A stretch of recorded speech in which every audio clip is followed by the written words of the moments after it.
आज हम hair PRP के मुताबिक बात करेंगे लिटिल मोर अबाउट पीआरपी कि ये क्या है और कैसे काम करता है और कहाँ इसकी implications हैं.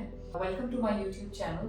If you're loving our content, you can subscribe to our channel and press the notification bell. Let's talk about PRP. PRP क्या है, कैसे बनता है, कहाँ इसकी implications हैं, what benefits it gives out. PRP stands for platelet rich plasma therapy. Platelet आपके खून का एक खुलिया है, सेल है. जब आपका कोई ब्लड लॉस हो रहा है उसको रोकने के अंदर कारगर साबित होता है. इसके अपने बहुत सारे फवाइद हैं. So basically platelets are rich in growth factors, जिसकी वजह से ये इतना यूटिलाइज हो रहा है and is the hot selling treatment in the medical industry. Platelet rich plasma है क्या? प्लेटलेट रिच प्लाज्मा है जो हम आपके ब्लड को ड्रॉ करके उससे प्लेटलेट रिच प्लाज्मा निकालते हैं via certain machines and then we inject it. So platelet itself are rich in growth factors, all sort of growth factors, EGF, TGF, PTGF, FGF, VEGF, KGF, ये different sort of growth factors हैं जिसके अंदर rich होता है.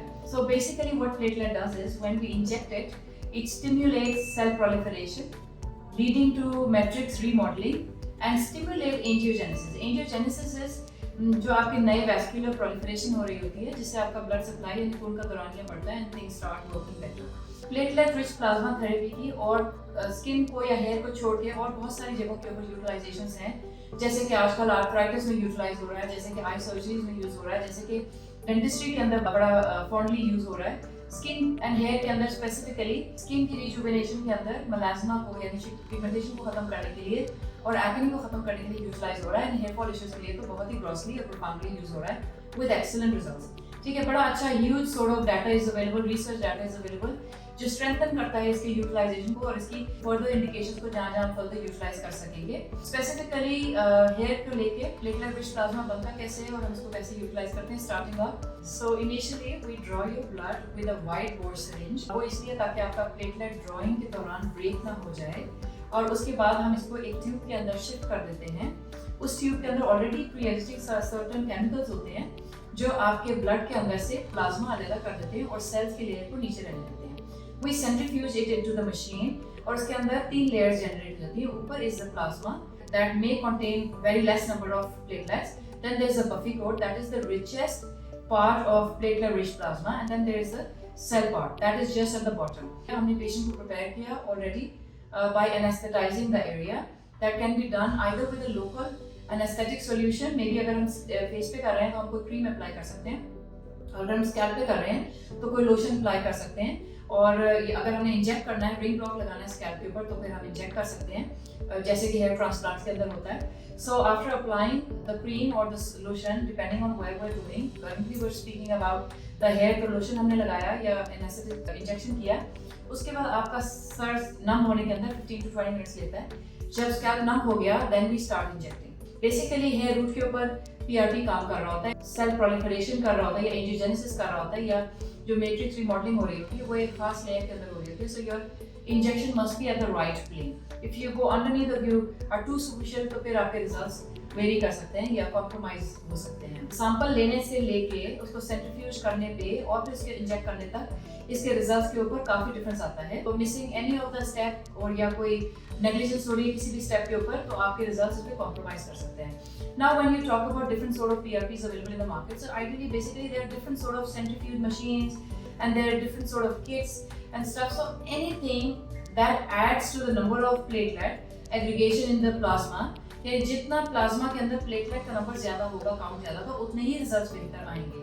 सो कोई भी kit या कोई भी सेंट्रीफ्यूज मशीन या कोई भी टेक्निक जब आपके प्लेटलेट्स को आपके प्लाज्मा के अंदर तादाद बढ़ा देती है तो उसके रिजल्ट्स ऑटोमेटिकली इंप्रूव हो जाते हैं. लेकिन you know I have seen certain patient जो किट्स के ऊपर भी करा चुके हैं और कुछ भी करा चुके हैं तो उनको रिजल्ट्स नहीं आ रहे. Maybe there is a problem in the technique as well. Technique में कहाँ प्रॉब्लम है, ड्राइंग से लेके इंजेक्शन तक कुछ डिफरेंस हो सकता है. Now for the specific areas hair के ऊपर कहाँ पीआरपी बहुत इफेक्टिव है. Generally PRP is very effective in hair regrowth. आपको अगर हेयर थिनिंग हो रही है और आपको हेयर फॉल नजर नहीं आ रहा है, जनरल थिनिंग हो रही है, आपको पिक्चर्स में डिफरेंस फील हो रहा है कि मेरे बाल कमजोर पतले होते जा रहे हैं, कम होते जा रहे हैं, पीआरपी वर्क्स बेस्ट. अगर आपको एंड्रोजेनेटिक एलोपेशिया है, you reducing your hair, you still have hair on your scalp, PRP works best. If you talk about female pattern baldness works best. Telogen effluvium, किसी वजह से कोई सर्जरी, कोई blood loss, कोई deficiencies, obviously parallel आप उसको treatment तो कर ही रहे होते हैं, there it works best. any sort of diffuse alopecia works best. Then कुछ immunological diseases हैं जैसे alopecia areata, पहले initial phases के अंदर इसके अंदर PRP यूज नहीं हो रहा था, but you know we have tremendously beautiful results. और कुछ आगे researches हो रही हैं for alopecia universalis, for other scarring alopecias, but so far the studies haven't proved some very profound results. But ideally PRP is one excellent treatment you can opt for. फिर उसके बाद इसकी techniques आती हैं. You know, you can do the simple PRP, you can add mesotherapies, you can do it with microneedling, you can do it with injections, you can just pour it on the scalp, and you can do it, you know, with different microneedling devices. So when you talk about PRP with different microneedling devices, doing a PRP only with derma roller or handy microneedling devices, I mean, I think it has a lesser result because the depth of the injection is not under control. You know, you're just randomly doing it, और उसमें wastage of PRP is so much. अगर आप proper जो depth control devices हैं, specifically talking about Silfomax, is excellent technology to have depth with hair fall. और जब इसको combine करते हैं PRP के साथ, it works wonderful.